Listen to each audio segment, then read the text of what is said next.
Very warm welcome dear students, Vijay sir classes में आप सभी का स्वागत है। मैं हूं रंजिता, आपकी सोशल साइंस हेल्पर। और हम अभी अपने सोशल साइंस सामाजिक विज्ञान में यूनिट 1 हिस्ट्री का पार्ट कर रहे थे। हिस्ट्री में भी हम the rise of nationalism in Europe, यानी कि यूरोप में राष्ट्रवाद का उदय, ये वाला टॉपिक कर रहे थे। लास्ट क्लास तक हम इसके 4 लेसन कंप्लीट कर चुके थे। आज हम इसका 5th लेसन करेंगे, जो कि है विजुअलाइजिंग द नेशन, यानी कि यही है राष्ट्र की दृश्य कल्पना। इसका क्या मतलब है, देखिए, जब हम राष्ट्रवाद की बात करते हैं, जब हम नेशनलिज्म की बात करते हैं, ठीक है, तो इसमें जो स्ट्रगल होता है उसका कोई ना कोई नेता होता है, उसका कोई ना कोई क्या होता है, हम हीरो कह सकते हैं इसको, है ना। तो यहाँ पर मैं आपको बता दूं कि हीरो से मतलब हमारा किसी मेल से यहाँ पर या पुरुष से हमारा मतलब नहीं है। मतलब मैं आपको बता रही हूँ कि जब कभी कुछ स्ट्रगल इस तरह का होता है राष्ट्र को लेकर, तो उसका कोई ना कोई लीडर होता है। वो फीमेल हो सकता है, वो मेल हो सकता है, हम उस पर नहीं जाएंगे। 18th-19th सेंचुरी की अगर हम बात करें तो ये जो हमारा जो लीडर होता है, जो कि इस पूरे जो राष्ट्रवाद है उसका फेस होता है, तो जो उसकी मूर्ति बनाई जा सकती है, उसका चित्र बनाया जा सकता है, ठीक है ना, ये सब किया जा सकता है ना।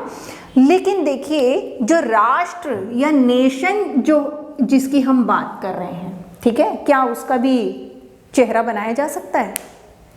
क्या राष्ट्र का भी चेहरा चित्र बनाया जा सकता है? हाँ जी, 18th-19th सेंचुरी में जो यूरोप में जो जितने कलाकार थे उन लोगों ने ऐसा किया। 18th-19th सेंचुरी में देखिए, जब मैं कहती हूँ भारत माता, तो आपके दिमाग में क्या एक महिला का चित्र उभरता है? आपके सामने उभरता है ना।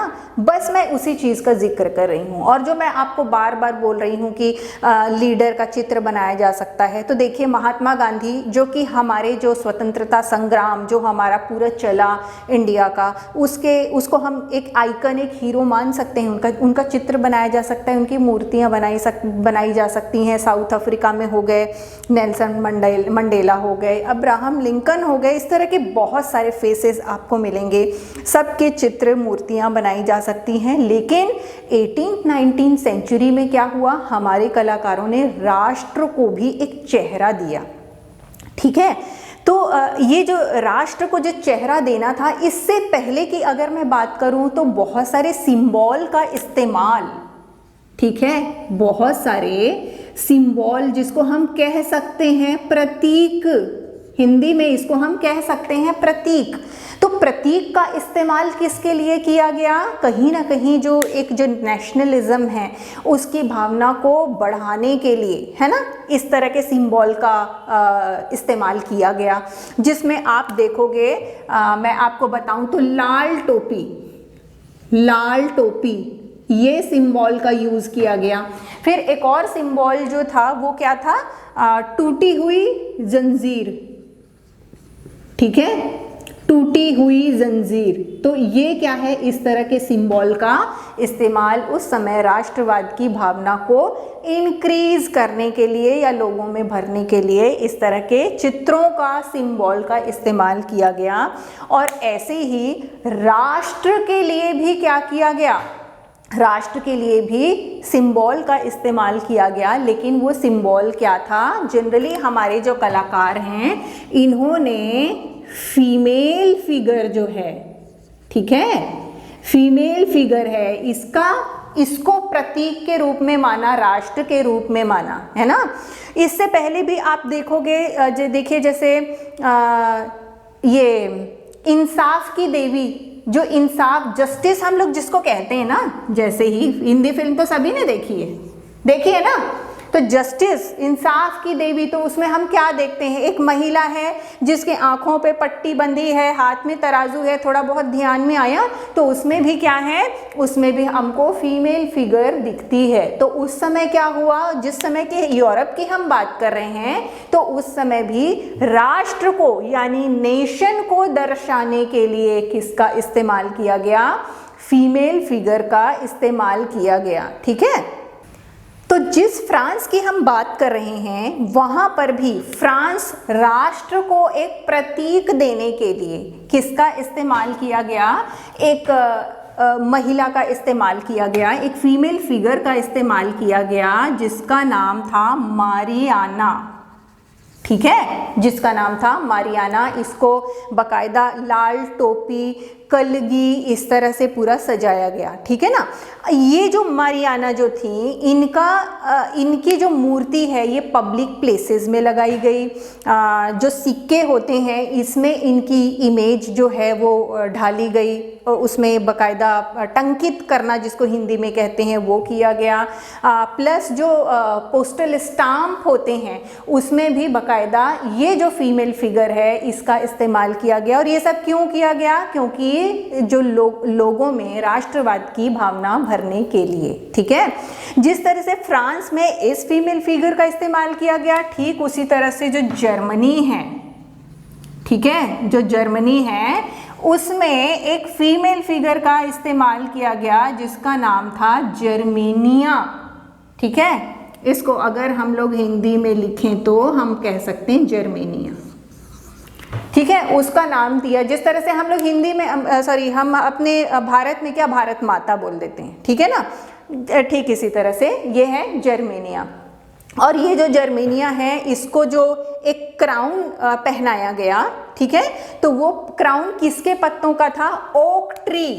कहाँ पर, यहाँ पर लिख देती हूँ। ठीक है, ओक ट्री। ठीक है, इसके लीव्स जो हैं इसका क्राउन इनको पहनाया गया। और ये इसका जो क्राउन भी इसको इसी पत्ते का क्राउन उनको इसलिए पहनाया गया क्योंकि ये क्या है, ब्रेवरी सिंबल को मतलब कि बताता था। ठीक है ना, तो ये देखिए, ये इस तरह के जो सिंबल जो थे वो लोगों में राष्ट्रवाद की भावना भरने के लिए इस्तेमाल किए जाते थे। अगर इस तरह से देखा जाए तो ऐसा लगेगा कि ये एक ऐसा टॉपिक लगेगा जिसका कोई मतलब नहीं है ना। लेकिन हमको ये चीज़ नहीं भूलना चाहिए, हमारे यहाँ जिस तरह से आप लोगों को याद है कमल और रोटी, कमल और रोटी, ये एक सिंबल था जिसका इस्तेमाल किया जाता था। ठीक है, ये एक्चुअली उन लोगों को बहुत ज़्यादा इन्फ्लुएंस करेगा जो कि जिनमें ये जो राष्ट्रवाद की भावना बहुत ज़्यादा है। ये क्या इसका इफ़ेक्ट होता है, ये उन लोगों को बहुत ज़्यादा इफ़ेक्ट करेगा। तो प्लीज़ इसको एक ऐसा टॉपिक, फालतू का टॉपिक ना समझें। ठीक है, तो आगे हम देखेंगे कि किस तरह से किन किन जो सिंबल है उनका क्या क्या मतलब होता है, ये जानना बहुत ज़्यादा ज़रूरी है, एग्ज़ाम के पॉइंट ऑफ व्यू से भी ज़रूरी है। तो ठीक है, चलिए हम देखते हैं कि किस किस सिंबल का, प्रतीक का क्या क्या मतलब होता है। राइट, यस, तो आइए हम जान लेते हैं कि कुछ सिंबल और उनके क्या मीनिंग है उनके बारे में। ठीक है, देखिए सबसे पहला है टूटी हुई बेड़ियाँ, है ना। ये जानबूझ के मैंने हिंदी में लिखा है क्योंकि मुझे ऐसा लगा ये हिंदी और इंग्लिश दोनों स्टूडेंट्स के लिए कंफर्टेबल होगा ये जानना। ठीक है, टूटी हुई बेड़ियाँ, ये इसका क्या मतलब होता है, आज़ादी मिलना। राइट, फिर है बाज छाप कवच। कवच किसको, अपने को प्रोटेक्ट करने के लिए जो पहना जाता है ना उसको कवच कहा जाता है। तो बाज छाप कवच, इसका क्या मतलब होता है, जर्मन साम्राज्य की प्रतीक शक्ति। राइट, फिर है बलूत पत्तियों का मुकुट। बलूत किसको कहते हैं, ओक जो होता है उसको बलूत कहते हैं। ठीक है, तो जो ओक लीव्स, इसका जो मुकुट यानी कि क्राउन पहना जाता है वो जो है वो किसका प्रतीक होता है, सिंबल, उसका मीनिंग होता है बहादुरी, ब्रेवरी। ठीक है, फिर एक होता है तलवार यानी कि स्वॉर्ड, तो ये इसका क्या मतलब होता है, मुकाबले की तैयारी। फिर है तलवार पर लिपटी जैतून की डाली। जैतून मतलब ऑलिव। ठीक है, तो इसका क्या मतलब होता है, इसका मतलब होता है शांति की चाह, पीस। ठीक है, अब इधर आप लोग देखोगे एक है काला लाल सुनहरा तिरंगा। इसका क्या मतलब होता है, 1848 में उदारवादी राष्ट्रवादियों का झंडा, जो लिबरल्स होते थे ना उस समय की, ये उनकी बात कर रहा है।